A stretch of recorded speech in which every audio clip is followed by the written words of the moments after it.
channel. This is Saifa. Today I'm going to be going punting at Cambridge University. So this is going to be like a punting for 45 minutes. And I'm going to be going across 9 bridges. 9 bridges and 18 colleges. And there's going to be like somebody speaking. Hey guys, now we're going punting. I was just recording it.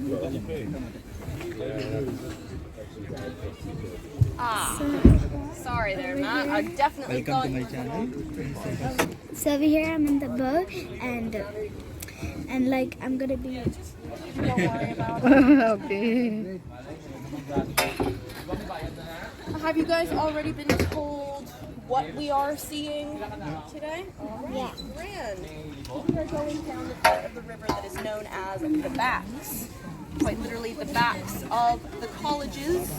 So guys, Everything on my right-hand side, north of here, are called things like Little Port, Water Beach, and even Ely used to be the Isle of Ely, with that cathedral on top of the hill, the only part to be above water for 100% of the year. This is going to affect a lot of what we're going to see today, and we're going to notice that a majority of the buildings are going to be on my left-hand side.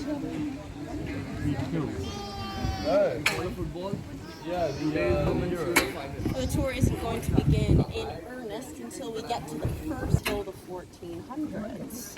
That's going to take us from the town to the gown, from the city to the university.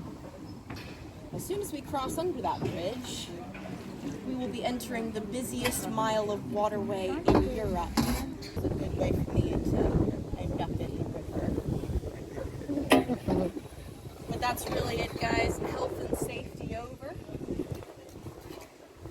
Now properly begin. We are just boom there. This is quayside. A quayside here is a word that you typically see in seaside towns, right? Brighton, Bristol, Blackpool, even London has a Clapham. And if you can imagine, the river here was actually carved out and made so deep that it would suit international seafaring ships as far away as Scandinavia. Many of the buildings on this road, right around here, are actually built with Norwegian wood and French stone. Cambridge. The port of Cambridge was the thing to eventually bring monasteries, churches as well. Economy meant that it was a good place to set up a business as well, full of soldiers. Nowadays, of course, you can study just about strong theological ties, including the first college that we're going to come to is one of the Evangelist College, originally on top of some scrapes. This is what we call threading the needle here. Now, St. John's appears on both sides of the river, guys.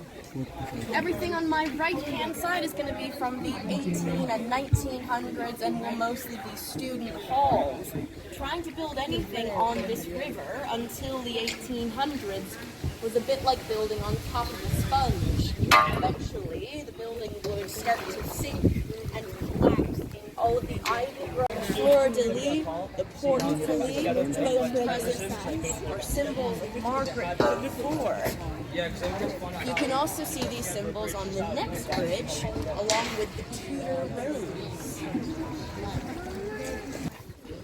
It will become busy here. What's that? It becomes busy here. That's why. Oh, yes. As I say, the busiest mile of waterway in Europe. It's exactly 1 nautical mile. We have 300 boats.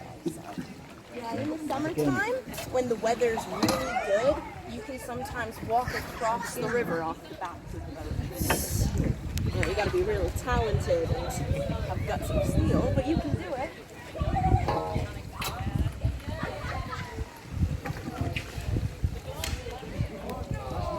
You can now see the front of the new part on the right-hand side, the big chapel or the library, but you can actually not. So guys, the white building is the tallest building in Cambridge. We're shortly going to come to the next college. As soon as we round the bend here, we will go from St. John's to Trinity. Henry VIII ordered the poaching of all of the best professors from St. John's to teach at his brand new college right next door, sort of an offer that they couldn't refuse. According to St. John's, they've never academically recovered from this, whereas Trinity today doesn't have anything to do with their academics. It has all to do with the fact that very shortly after Henry, it is said that you can walk from Cambridge to Oxford only once, and you'd be stepping off of land that this college owns. It also means that approximately a third of Tesco supermarkets in England, and so do some well-known institutions like the O2 Arena, Canary Wharf, the headquarters for AstraZeneca, equivalent to the annual GDP of Fiji, 1.3 billion pounds. Quite extraordinary. But all three one colleges combined, this one makes up a quarter of the total network of Cambridge University. And you see some pretty remarkable signs of the whole.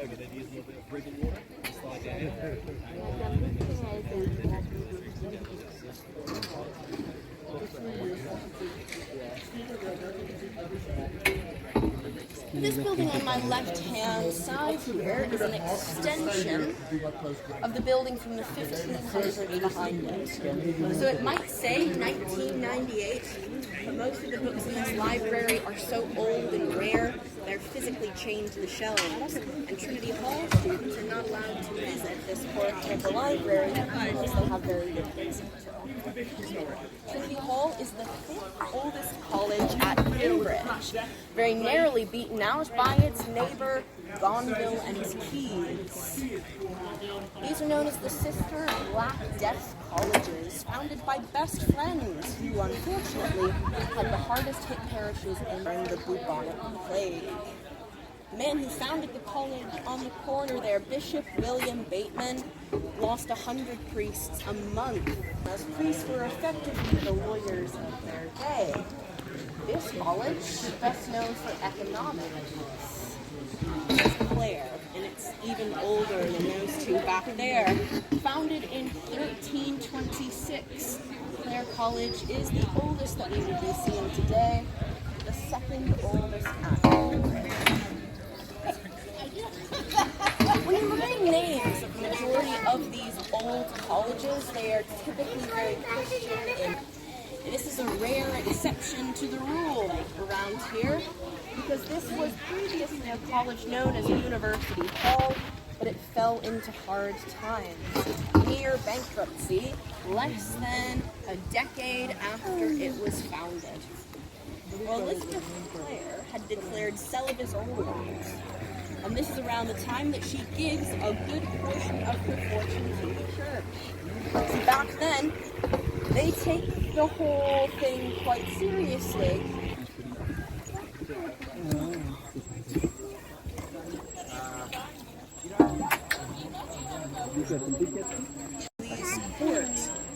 When you look at this building from above, it looks like a gnarled tree branch. Every time they needed a little bit extra room, they just chipped a little wing. It is multi-purpose. The student bar and the master's law bar as well. But mostly, it is student halls. Went to Princeton instead, got his PhD in computer sciences, invented a central processing unit, which allows your computer to remember things instead of spitting the data back out at you. And this is what got the attention of British secret intelligence, who brought him on to crack Enigma, the German by a queen.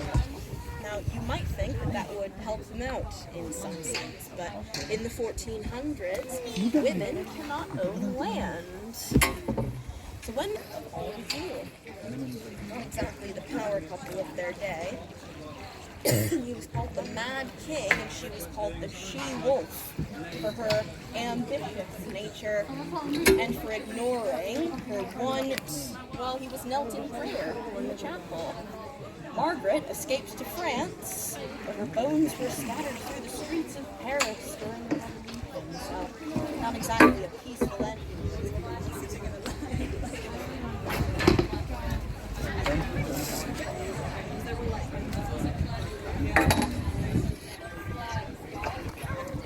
In the flood of 1947, brought the side of this building with it. That's why it's held together with pins nowadays. If you go under that bridge, and then go to the bridge that you may not have the first time, it's freestanding. If I were strong enough and tall enough, I could go under this bridge and lift it from its foundations. Now, the reason for this is Etheridge who designed it. And he wasn't a student of Newton's, as some people try. Close but not quite, eh? Yeah. You like to climb?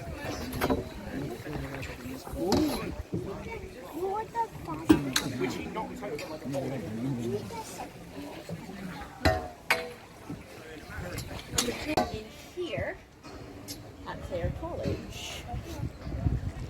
In my personal opinion, this is just my theory, I see a lot of changes here so that they can compete with King's College next door for a bit of that tourism. Mostly though, I'm just excited that I won't have to look at that horrible bridge anymore. Here in England, so we don't also have a lot of post-tension concrete bridges. Most bridges like that are found in places like Japan.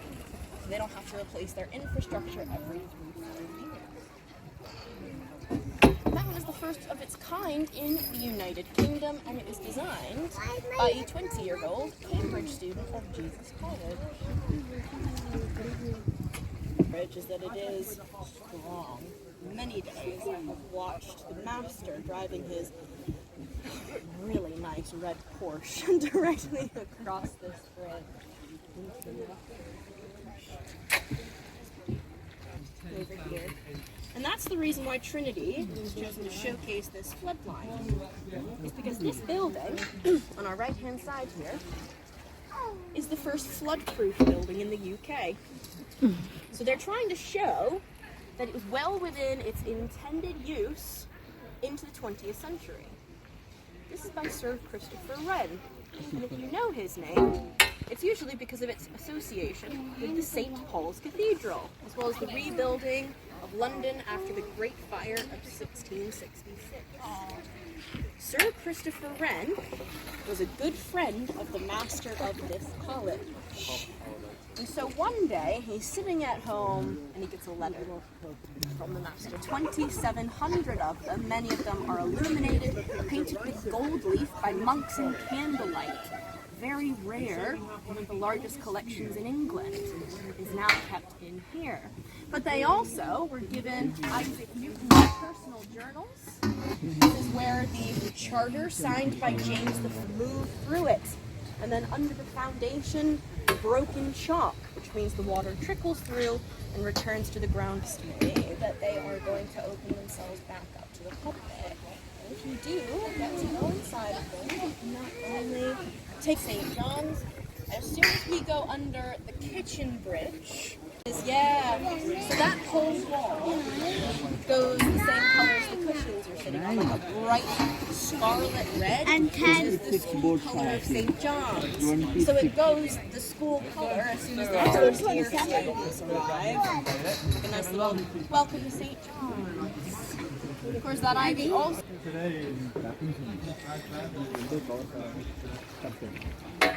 Magdalen College is all going to be on my left-hand side. These buildings that you've seen over here, that's the student accommodation. These buildings are the academic ones. As you can see, juxtaposition of architecture yet again there, because it's designed by Edwin Lutyens, the father of brutalism.